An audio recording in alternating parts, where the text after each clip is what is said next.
Dieses Mal bei Sträter, Bender, Streberg. I'm a movie buff all my life, and he's my son. And What? Yes. You didn't tell me that. Yeah, sorry. Wow. And I still have got my hair, so I'm a little short. Yeah, that's another story. I'm the granddad of both.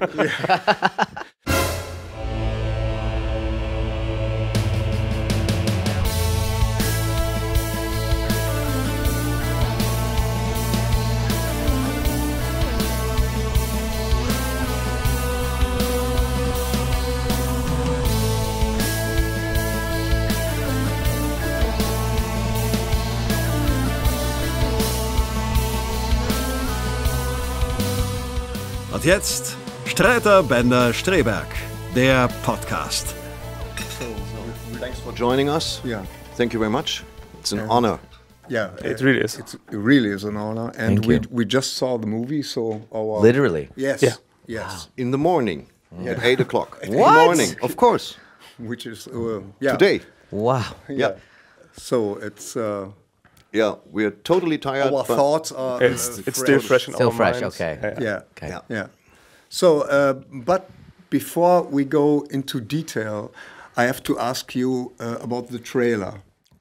And was it fun to give away a major plot point that feels like the twist ending of the second act? And because I was irritated, I thought, well, maybe we right off the bat, we know he's a bad guy, but he's also the protagonist. So that was very interesting for me, and I was hooked right away. Yeah, I mean, it didn't even occur to me not to tell. It was that when I thought of the movie, it was the same, let's say, as James McAvoy coming in a dress in Split and saying, "Don't worry, I'll talk to him. Let's see if he'll let you go." And then you realize these girls are being held by someone who has this disorder. Yeah. That you to give that away to set the movie up. That's the premise of the movie. I have to tell you the premise of the movie. The premise of the movie is there's a trap for a serial killer, and you are the serial killer.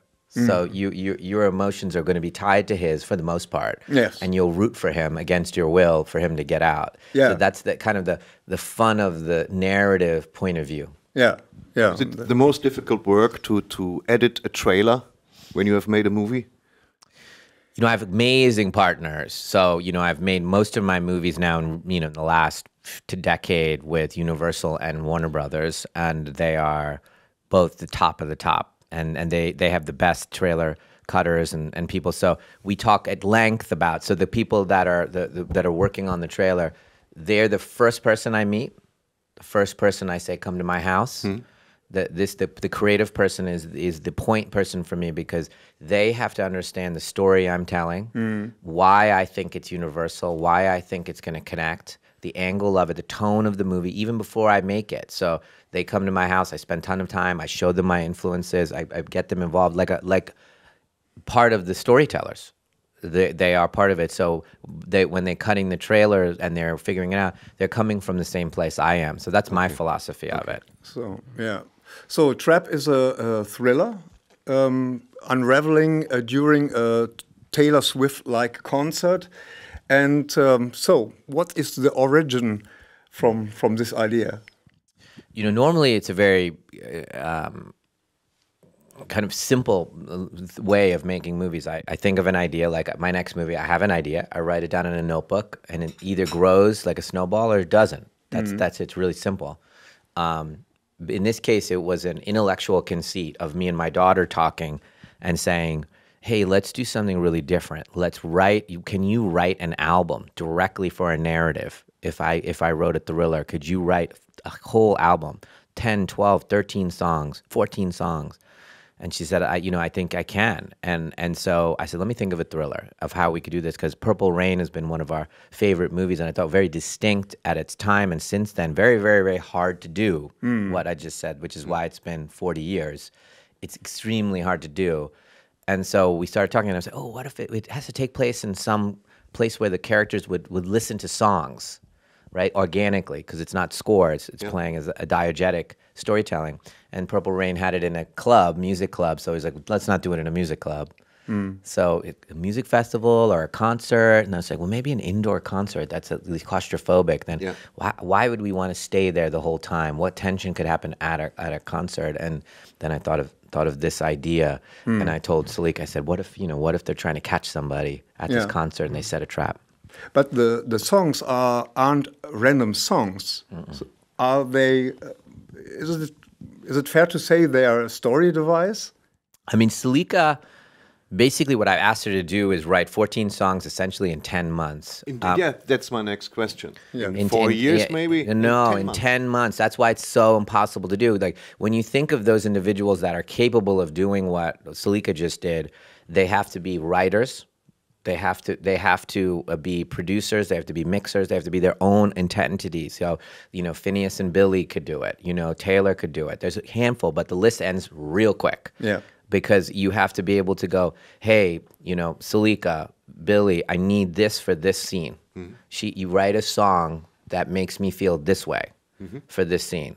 And so some of them are really bespoke, and some of them are just a flavor. Like we would come up with who Lady Raven was and why she's different than Seleka. And so when the beginning, Seleka would write a song, and I go, that one's you. That doesn't feel like her. That's not Lady Raven. And then she would kind of try to musically understand where the sweet spot was. And then she wrote a song, and it was, I was like, woo, that's it. And then I realized, and she's like, why is that it? And I say, well, that's her because she is playful. And she's like enjoys the drama of it, but she's very open about her feelings. She cares about her audience, whatever it is. I would add it. She sees herself as this person that the more vulnerable I am, the more sassy I am, the more that I'm being honest about myself. But she doubts whether she really is this person. And so, so these are the things. And then she goes, oh, and then she starts writing more and more songs for that. So it has this kind of, and I was like, and you're selling an arena out. So this is really that everybody you recognizable themes and melodies that you hum, you can't get them out of your head. And so these were the prompts for those months. So while writing, were you influenced by the songs? Or were the songs influenced by the script? Scripts, yeah, that direction. So once there was the script, I would write. Then I was writing the script, and I said, Seleka, looks like we're going to need 14 songs, and you'll see that in the movie, like there's a song about her father, and I need that to be, so that has to speak to that. There's a song when she brings the little girl up. I don't know what I want that to feel like yet, but it has to speak to that.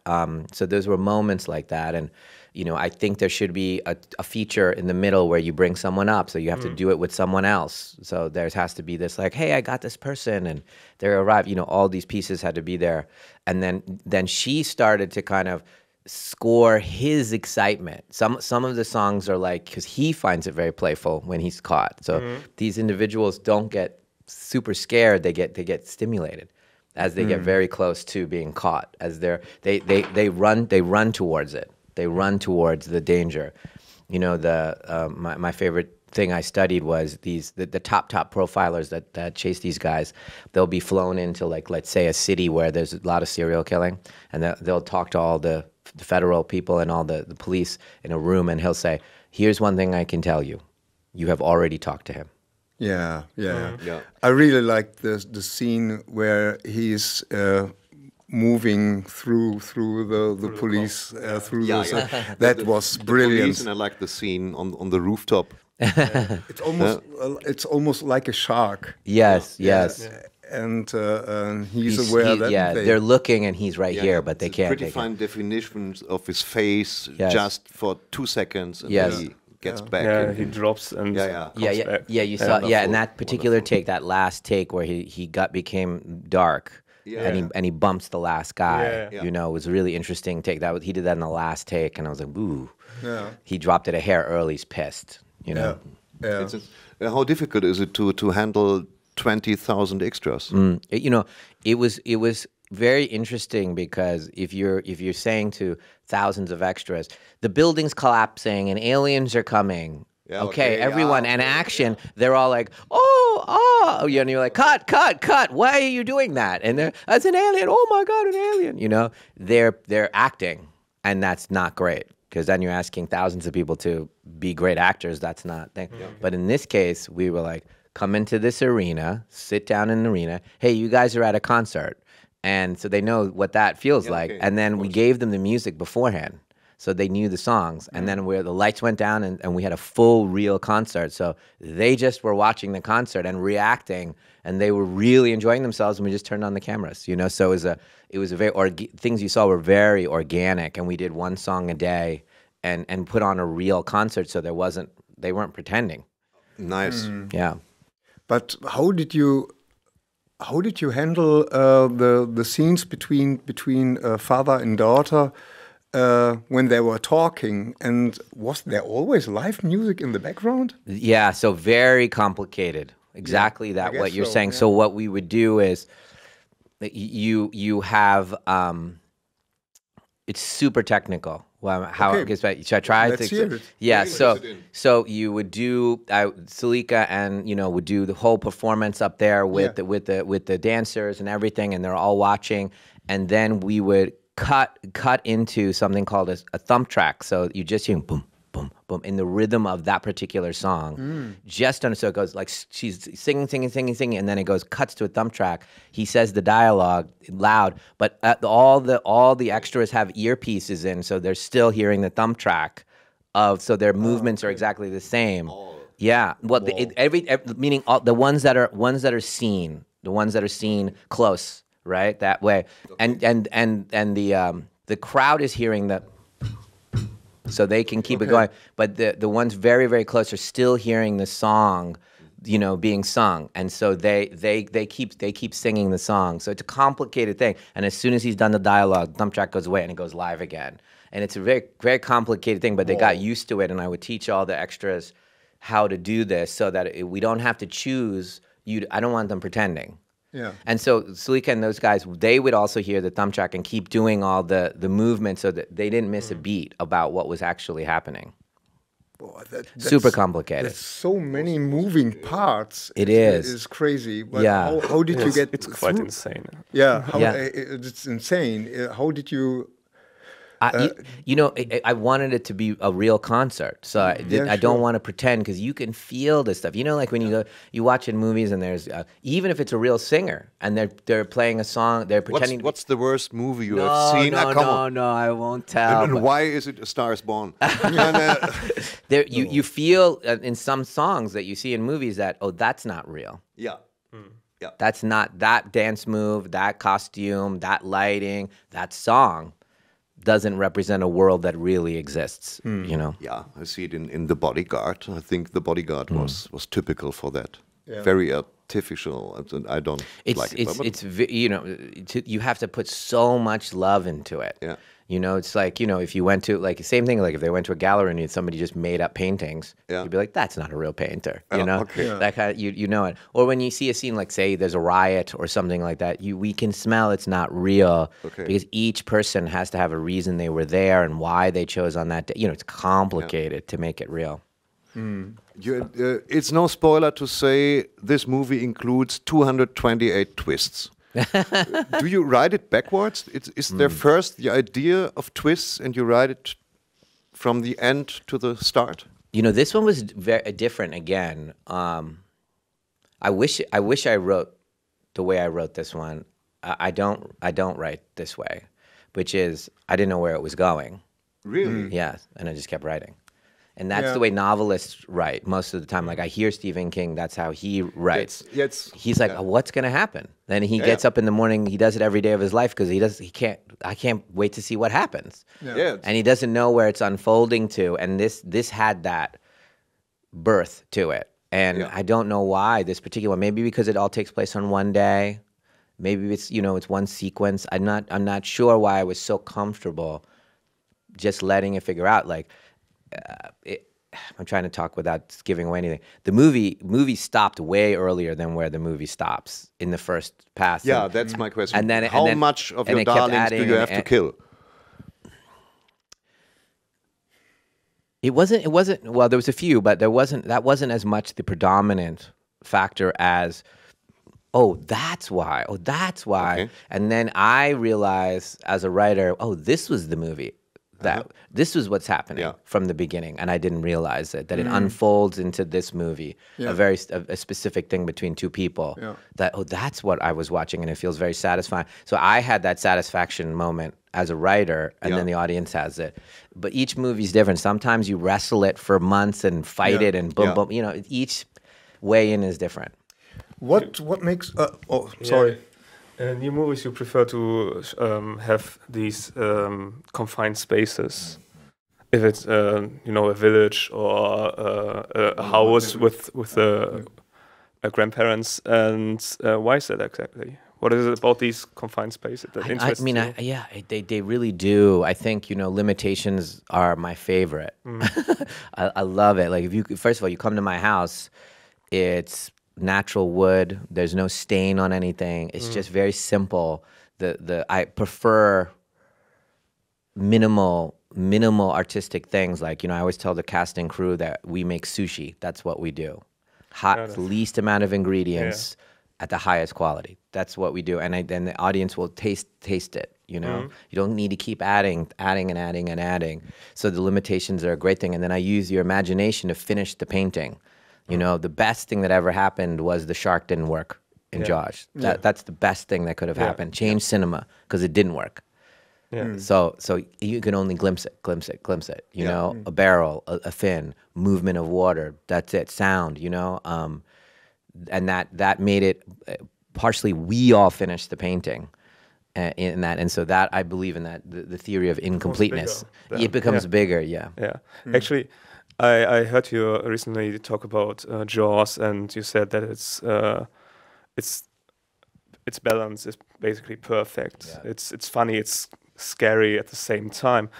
Has that shifted? Now looking back at Unbreakable and then The Visit and now Trap, has that approach to storytelling shifted during your career? It has. I believe what you're asking is in particular to humor. Yeah, and it has. I think it was always my instinct, and I ran away from it early in my career because there weren't examples for me of what I wanted to do, which was kind of the dark and the funny together, and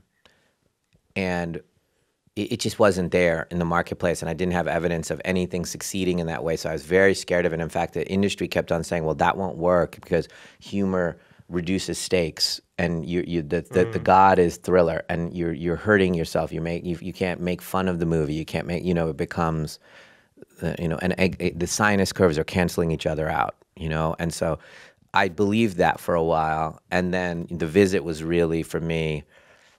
You know, I did do it in Signs. You know, there was a lot of humor in Signs, but I did do it occasionally, but not with the kind of openness that I was courageous enough to just like, I love it, you know, but Visit was where it switched for me. And I just said, I think you're all wrong. I'm going to go do it. I'm going to mortgage my house. And I believe they both work with each other to create kind of this joyous, you know, thing. So like on our New York premiere, I've said as many human beings as you can get in a room to watch the movie, you know, like old days. So we had 1,000 people, and it was absolutely raucous because they were laughing and screaming and clapping and laughing and screaming and gasping, and then there was full joy. It was just joy because it's contagious when you're gasping and, you know, oh no, you know, like all of that stuff. So it's a live art form, and so. I let myself do it, and then I did it all with Servant as well. I made sure there was humor everywhere in Servant, the TV show, on Apple TV show. Sure. And then here, this is me being like super buoyant, you know, super like you're supposed to laugh the whole time from the beginning all the way till the last thing, and you know, at the end, the very end. Yeah, it's just a good time actually seeing him navigate this maze basically. Yeah. And I really like the moments when his daughter is telling him, "Dad, you act crazy. What's wrong with you? Oh, let's go down there. Nice to see it in the movie." Yes, maybe they're close down there. Yeah, but Josh Hartnett is brilliant in it because he has to balance. He has to get out. But in the same time, he has to be a nice dad, loving dad, and that's brilliant played. Was Josh Hartnett your first choice?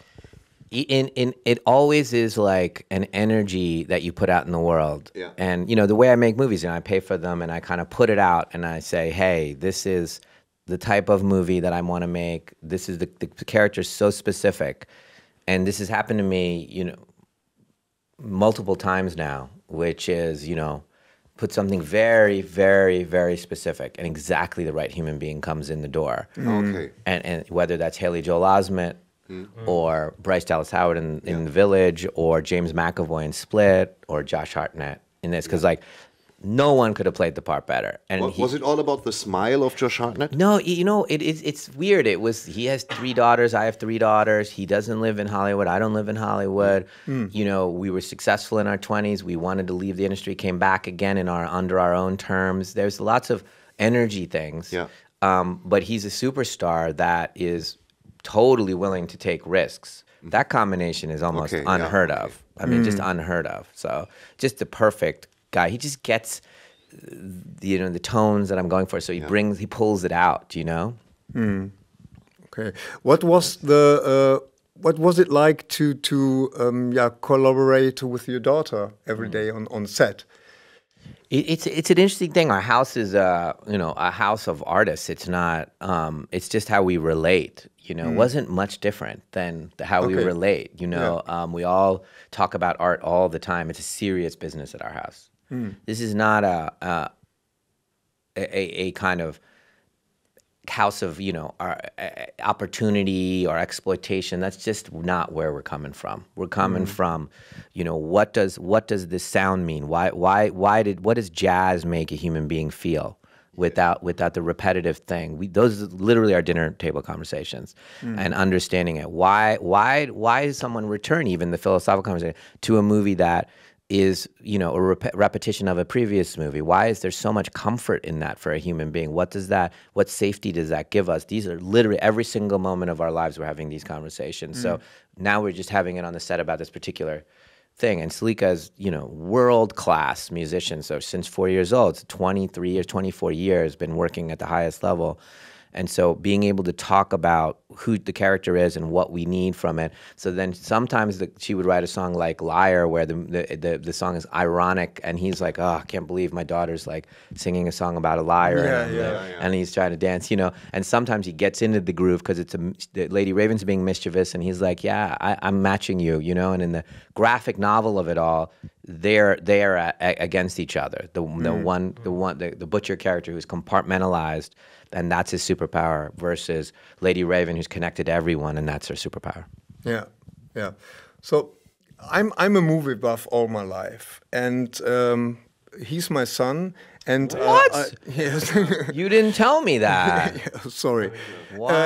And I still have got my hair, so I'm a little short. Yeah, that's another story. I'm the granddad of both. No, but when he was born, I couldn't wait to see all my favorite movies through his eyes again, to rediscover them through his eyes. So I guess we saw a lot of movies that was not age appropriate. So my question is, with what movies do you traumatize your daughters, your kids?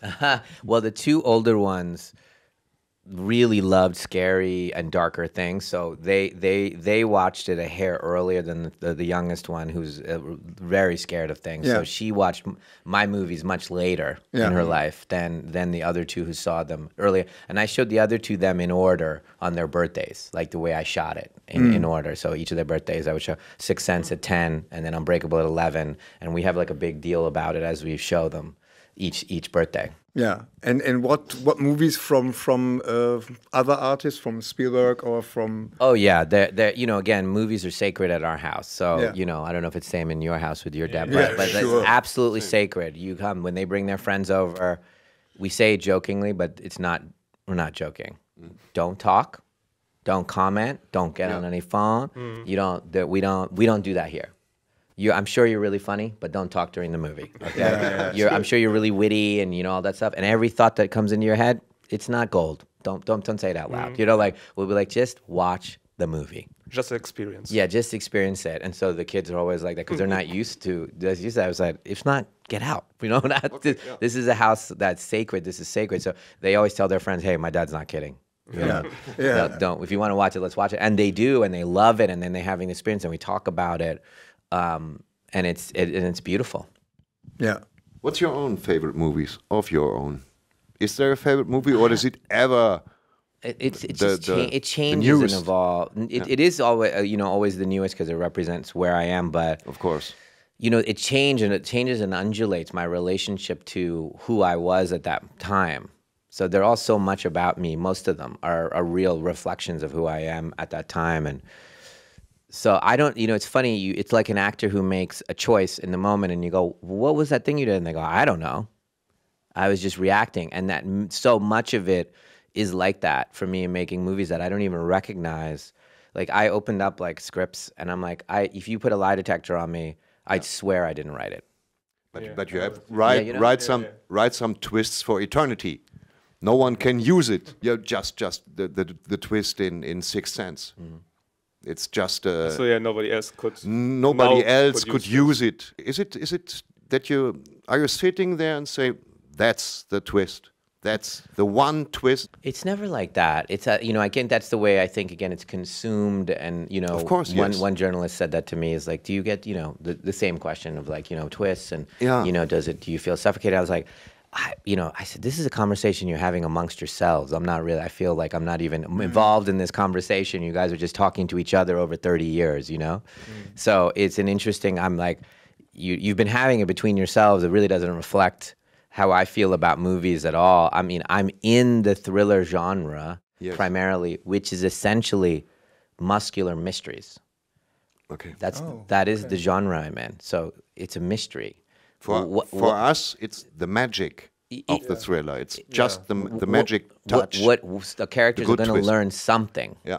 They're going to, because it's a mystery. Why is this happening? Yeah. What is going on? That kind of thing. And that joy of figuring it out is lovely. Like puzzle pieces are lovely. I'm again, like when I was writing Signs, I'm not sure.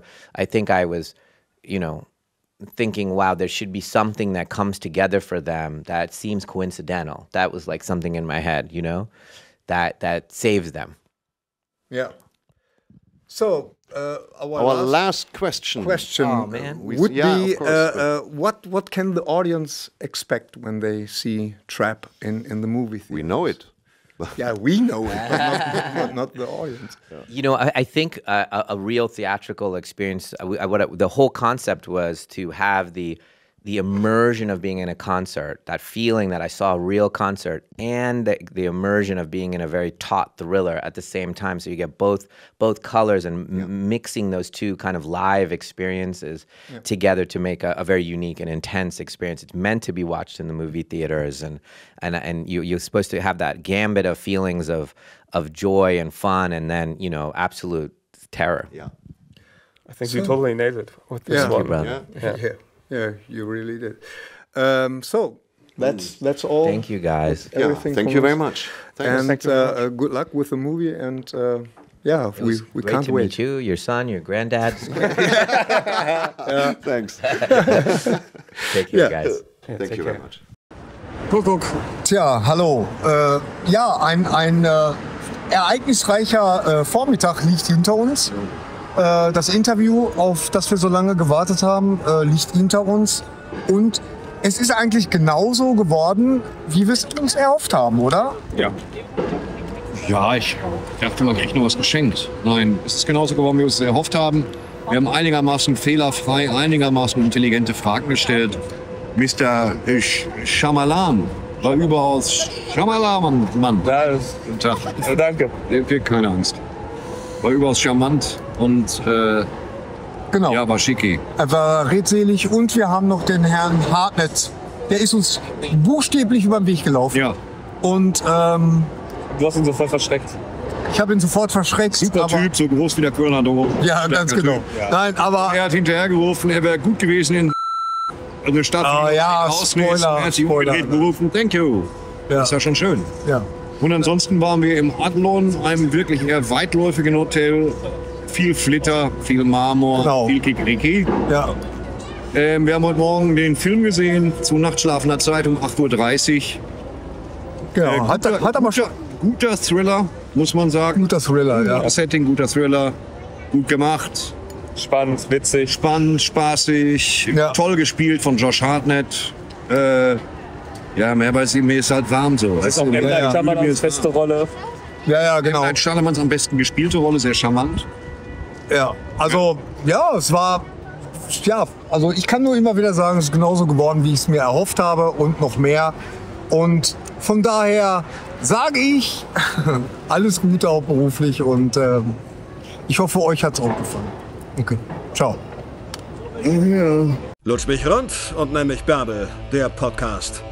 Mit Ständer, Breiter und Rehbein. Mit Sträter, Bänder und Sträberg.